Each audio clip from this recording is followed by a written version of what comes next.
అందరికీ, సంఘ స్త్రీలందరికీ ఈస్టర్ శుభాకాంక్షలు తెలియజేస్తున్నాను. మన దేవుడు సజీవుడు. పోయిన సంవత్సరం మనం ఈ టాపిక్ చెప్పుకున్నాము. మన దేవుడు సజీవుడు. అందరం ఒకసారి చెప్దామా? యేసు సజీవుడు. హల్లెలూయా. దేవునికి స్తోత్రం కలిగినాక మన వాక్య భాగంలోకి వెళ్దాము. ఈరోజు ఈస్టర్ కాబట్టి ఈస్టర్ పర్వదినాన్ని మనం తెలుసుకుంటూ యేసు ప్రభు తిరిగి లేచాడు, పునరుత్థానుడై లేచాడు. గుడ్ ఫ్రైడే రోజు నుండి ఈరోజు ఏంటి? Easter Sunday. Good Friday, it was good Friday, now it is Easter Sunday. Easter Sunday has come. దేవుడు మనకు పునరుత్థాన దినమును ఇచ్చి ఉన్నాడు. ఎందుకంటే ఆయన పునరుత్థానుడై లేచి ఉన్నాడు. మనము 2 భాగాలుగా ఈరోజు తెలుసుకుందాం. మొట్టమొదటిగా సమాధి తెరవబడి ఉన్నప్పుడు జరిగినటువంటి అనుభవం. ఈ అనుభవం ఎవరికి తెలిసింది? The experience of the empty tomb. ఏంటంటే the experience of the empty tomb అంటే ఖాళీ సమాధి యొక్క అనుభవం గురించి మనం తెలుసుకుందాం. దీంట్లో 2 భాగాలు చూద్దాం. మొట్టమొదటిగా ఎవరు చూశారు ఎంప్టీ టూంబ్ని, ఖాళీ సమాధిని ఎవరు చూశారు? 2 స్త్రీల, కొంతమంది స్త్రీల, 2 స్త్రీలు అని చూస్తున్నాం. ఓకే, ఎవరు చూశారండి? మొట్టమొదటి వచనం చదువుదాం. చూడండి, మొట్టమొదటి వచనం చదువుదాము. ఏమని వ్రాయబడి ఉంది? ఆదివారమున తెల్లవారుచుండగా ఆ స్త్రీలు తాము సిద్ధపరిచిన సుగంధ ద్రవ్యములను తీసుకొని సమాధి వద్దకు వచ్చి సమాధి ముందర ఉండిన రాయి దొర్లింపబడి ఉండుట చూచి లోపలికి వెళ్ళిరి. ఎవరు చూశారు? స్త్రీలు. కొంతమంది స్త్రీలు ఉదయమునే పునరుత్థాన దినమునందు వారు ఏమి తీసుకొని వెళ్ళారు? సుగంధ ద్రవ్యములు. They took spices. కొన్ని సుగంధ ద్రవ్యములు. ఆ సుగంధ ద్రవ్యములు దేనితో తీసుకెళ్లారంటే వారు యేసు ప్రభుల వారిని ఎంతగానో ప్రేమించారు. ఎలా తెలుసు మనకు? ఆయన ఈ లోకంలో ఉన్నప్పుడు, ఆయన మరణం చెందక ముందు, ఆయన శిలువ మరణం పొందక ముందు ఎక్కువగా ఆయన బోధలు విన్నవారు కూడా స్త్రీలే. అనేక మంది స్త్రీలో కొంతమంది లూకాసు వార్త 23:49 వచనంలో వ్రాయబడి ఉన్నది. ఏమని వ్రాయబడి ఉన్నది? ఒకసారి చదవండి. లూకాసు వార్త 23వ అధ్యాయము 49వ వచనము.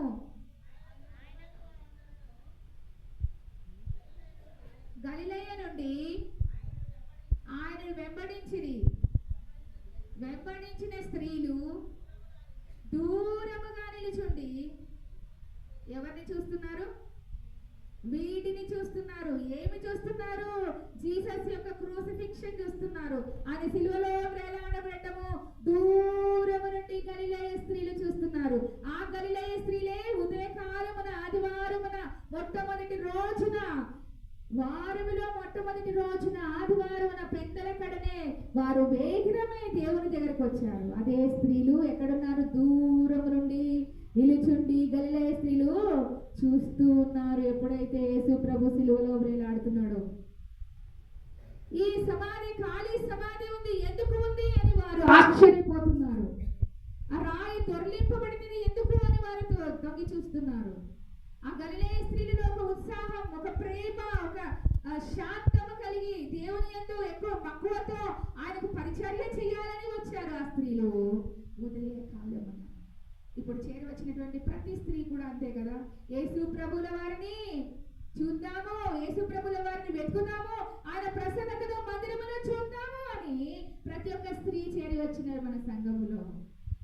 ఆనాడు కూడా వారు సుగంధ ద్రవ్యముల చేత పట్టుకొని ఒక చిన్న బట్ట, మస్లిన్ బట్ట అంటారు చూసినారా, అటువంటి బట్టలో, తెల్లని వస్త్రములో వారు సుగంధ ద్రవ్యములు పెట్టుకొని ఒకవేళ యేసు ప్రభు వారు ఉన్నారేమో చూద్దాము, ఒకవేళ మనమన్నా ట్రై చేద్దాము, ఆ రాయి పక్కకు తొర్లిద్దాము అని చెప్పేసి వెళ్ళి ఆ బట్టలో వేసినటువంటి ఆ సుగంధ ద్రవ్యములను వారు ఆయనకు ఇలా ఆయన బాడీ మీద పెడితే ఆ సుగంధ ద్రవ్యముల వల్ల ఆయన కంపు కొట్టడు అని వాళ్ళ ఆలోచన.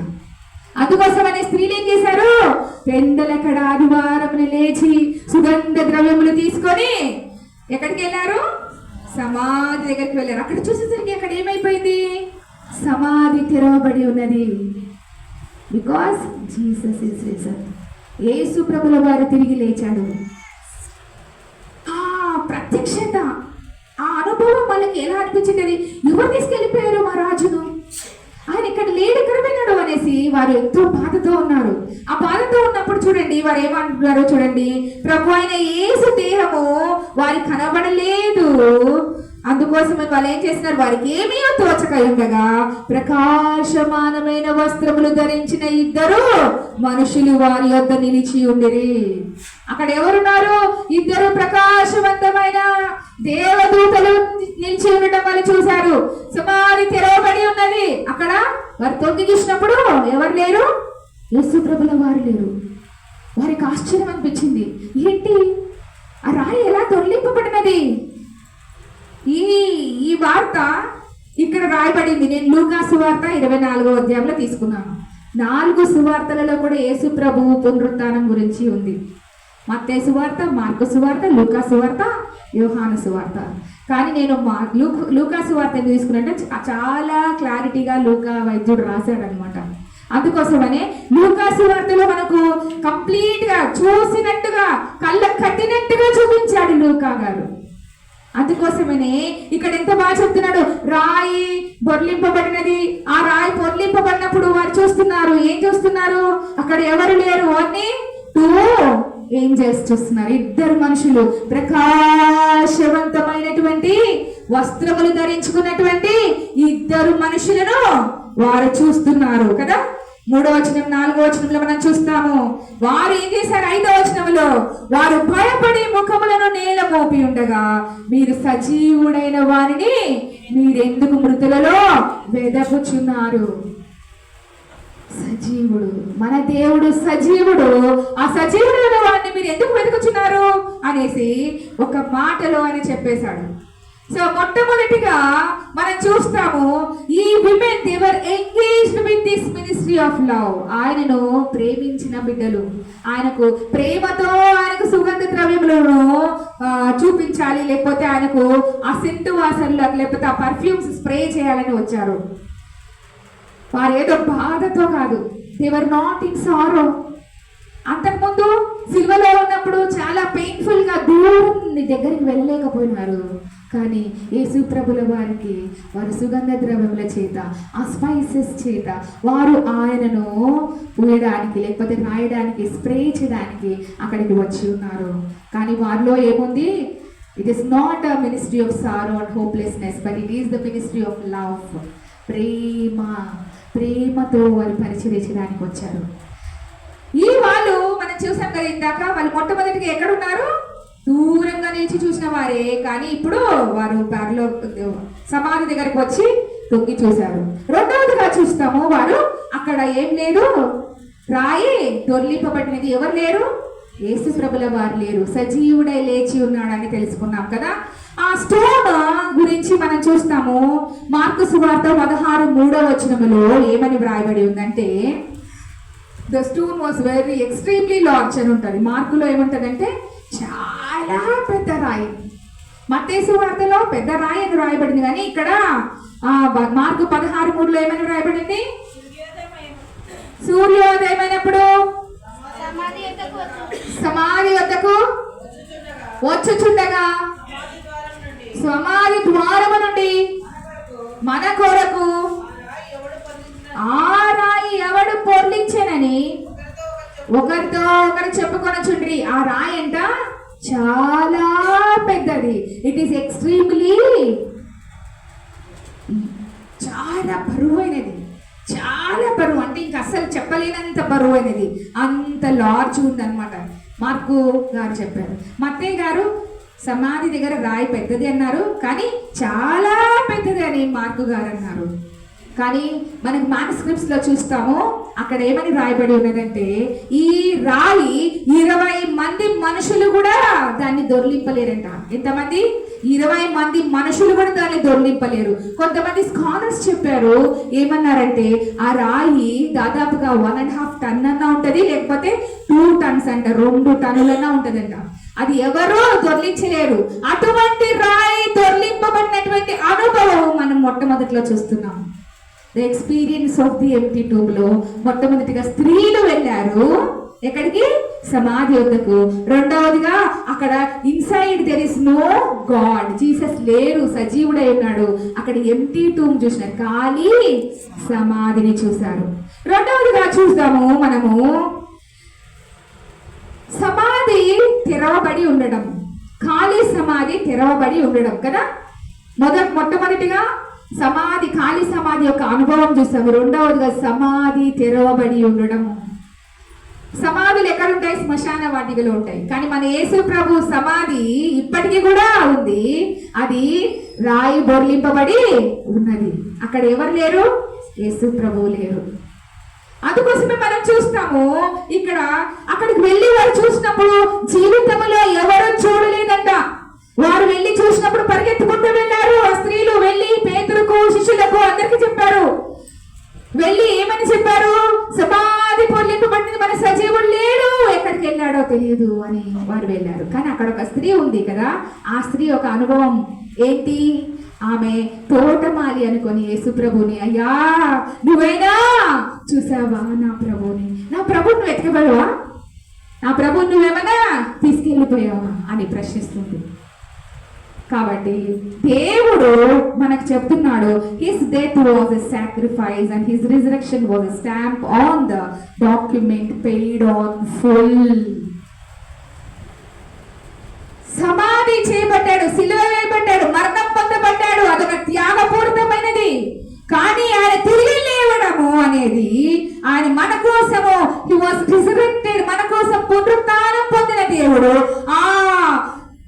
ఏమంటారంటే హి పెయిడ్ ఎవ్రీథింగ్ ఆన్ ఫుల్, అంటే మన కోసము, మన పాపముల కోసం ఒక్కసారి ఆయన అన్ని భరించి తిరిగి లేచాడు. పొంతి పిలాతు కూడా అనుకున్నాడంట, ఆశ్చర్యపోయినాడండి. హి వాజ్ ఎంబరేస్డ్, చాలా ఆశ్చర్యపోయినాడు. ఏంటి, నేను 10 years ఆఫ్ రెయిన్ లో ఈ 10 సంవత్సరాల రాజ్యం వెళ్తున్నాను, ఎప్పుడు ఇలాంటి జరగలేదే అని పొంతి పిలాతు కూడా ఆశ్చర్యపోయాడంట.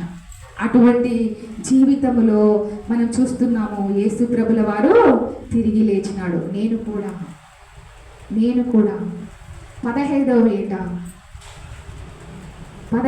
ఏట డిసెంబర్ 15వ రోజు నేను కూడా యేసు ప్రభుని అంగీకరించాను.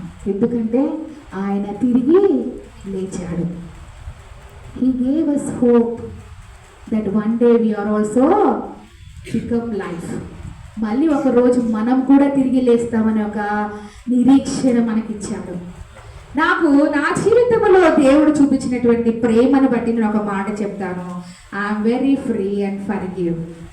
నేను ఎంత ఫర్గివెన్నెస్, దేవుడు నాకు ఫ్రీడమ్ ఇచ్చాడు, ఫర్గివెన్నెస్ ఇచ్చాడు. నా పాపాలన్నిటికీ ఆయన క్షమించేశాడు. నాకు ఉచితమైన కృపనిచ్చాడు. ఆయన క్షమించాడు. నన్ను ఎంతగానో స్వేచ్ఛగా బ్రతకడానికి నా కృప చూపించాడు. స్వేచ్ఛగా అంటే దేని విషయంలో స్వేచ్ఛ? ఈ లోక విషయంలో స్వేచ్ఛ కాదు. ఆయన దగ్గరికి వెళ్తాననే స్వేచ్ఛ దేవుడు నాకు ఆ రోజే ఇచ్చాడు. ఆ రోజు నుండి ఇప్పటికి 32 సంవత్సరములు దాటిపోయాయి. డిసెంబర్ 12 వస్తే 33 సంవత్సరములు పడతాయి నేను బ్యాప్టిజం తీసుకొని రక్షణ పొంది.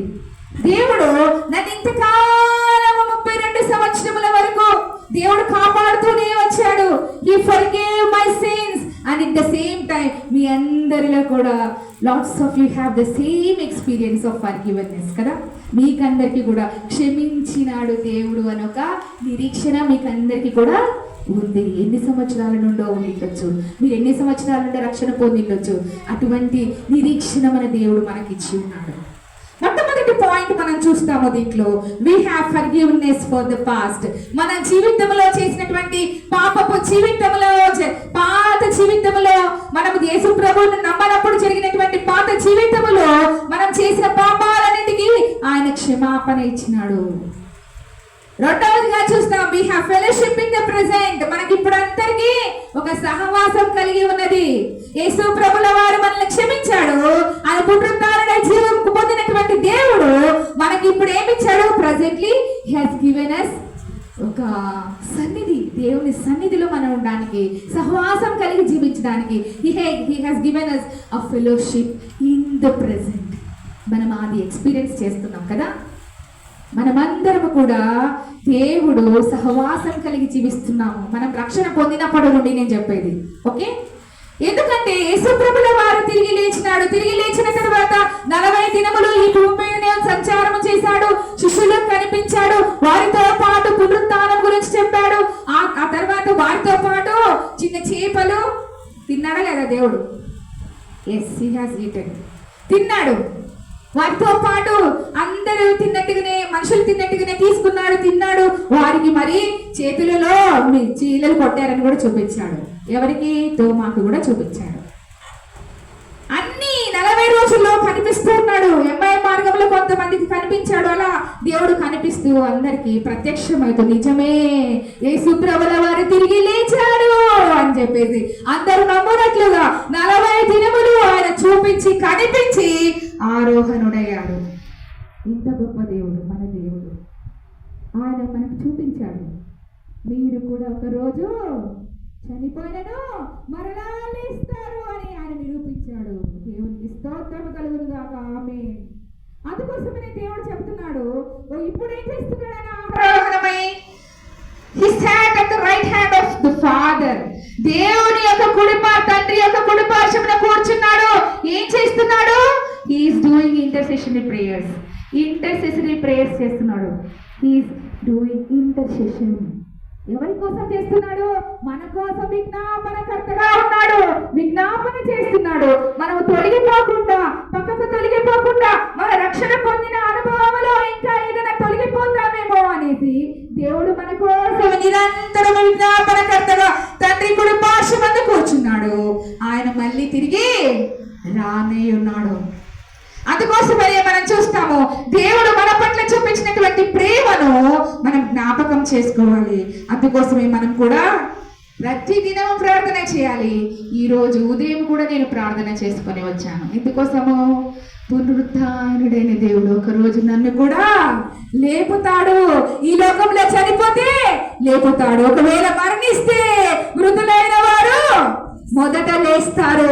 మొదటి దశలోనికలు 4వ అధ్యాయము 16-17 వచనములలో అన్నట్టుగా మృతులైన వారు మొదట లేస్తారు. ఆ మీదట సజీవులైన మనము కడబూర మ్రోగగానే మధ్య ఆకాశమునందు దేవుడు కడబూర మ్రోగగానే మేఘముల పైన మనమందరం కూడా ఎత్తపడతాము అని నిరీక్షణ దేవుడు చూపించాడు. అదే కాకుండా దేవుడు ఇంకొక మాట చెప్పాడు కదా. ఎంత మాట? దేవుడు we have faith in the future. 3 points చూసాము. we have forgiveness for the past, we have fellowship in the present, we have faith in the future.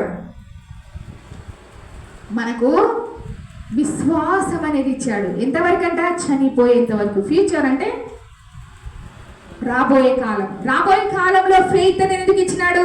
మనం చూద్దాము.